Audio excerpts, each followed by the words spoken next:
আজকে তোমাদেরকে অ্যালকিনের নামকরণ সম্পর্কে একটু ধারণা দেবো। দেখো, এই হচ্ছে একটা অ্যালকিন। তুমি অ্যালকিন কিভাবে বুঝবা? কার্বন কার্বনের মধ্যে যদি ত্রিবন্ধন থাকে, অর্থাৎ কি এই যে ত্রিবন্ধনটা, ত্রিবন্ধন থাকলে সেটা হবে কি অ্যালকিন। এখন এই একটা অ্যালকিনের মধ্যে কার্বন কয়টা আছে সেটা দেখার বিষয়। কার্বন দেখো কয়টা আছে, একটা দুইটা তিনটা চারটা।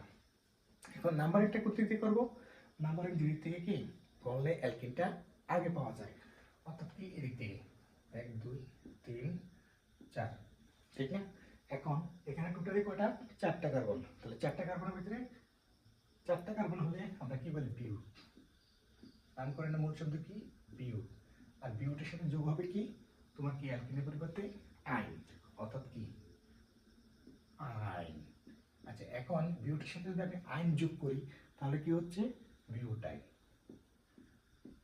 বিউটাইন এ হচ্ছে কি আমার কি অ্যালকিনের নাম।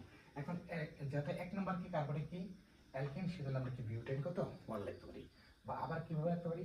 বিউট, বিউট 1 আইন। এ হচ্ছে আবার কি অ্যালকিনের নাম। আশা করি বুঝতে পারছি।